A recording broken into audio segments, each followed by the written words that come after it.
Lunging off the step towards the back. So just moving forwards, just remember that the step height can be manipulated. Right now I have 2 risers under both sides. You can go down to 1 or just use a platform, or alternatively have nothing. But having the height actually adds a degree of intensity and it loads up the glutes really well. So it depends on your participants' knees and of course pelvic floor strength. So when I have the class set up for this exercise, I get everyone to turn into the center of the room, and that way they're all facing each other.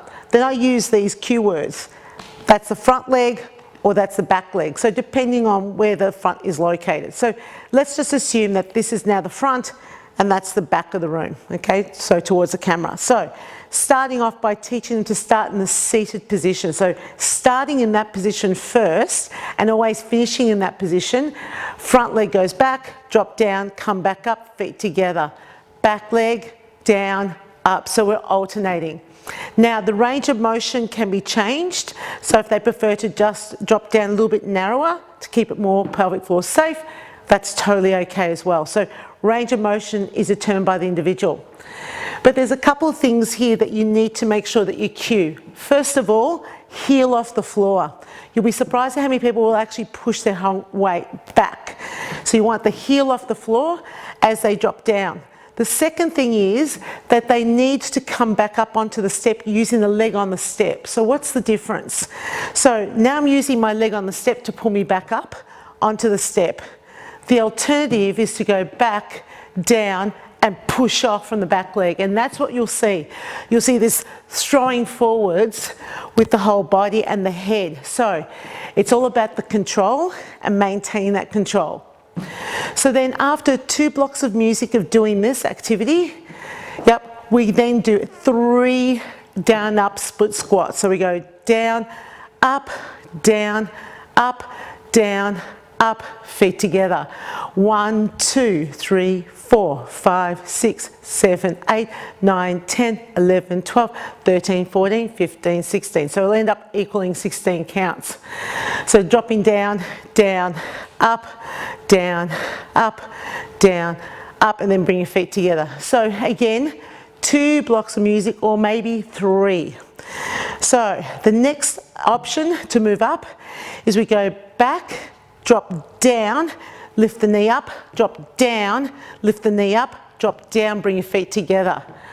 1, 2, 3, 4, 5, 6, 7, 8, 9, 10, 11, 12, 13, 14, 15, 16. So it's quite an intense activity.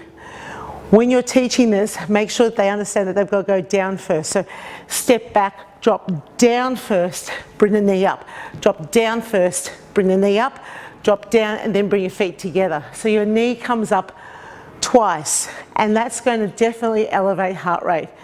So probably 3 blocks of music for this one, because realistically you're only going to be doing it once on one side, once on the other side. That's 1 block of music. So you probably want to go for 3 or maybe even 4. So after that sequence, what we went through was balancing activity. So front leg off the step, drop down, and lift up. So again, a single leg squatting action, dropping down and coming back up. Do this for 2 blocks of music, and then we add the arm and the leg action. So drop down, lift up, drop down, lift up. So now, as I go up, I'm raising the leg and the arm, but not excessively.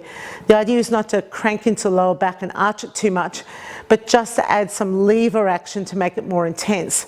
2 blocks of music for that.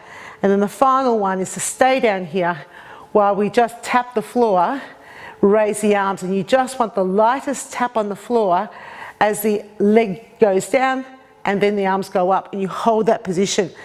Now for most people, 1 block of music is plenty, and then you change legs and you do the entire balance sequence on the opposite side. So height of step is really important here, and as people fatigue, you'll start picking up errors like holding on the floor and then coming up, down, and then pushing off. And once you see that it's too challenging, they need to lower the step height down.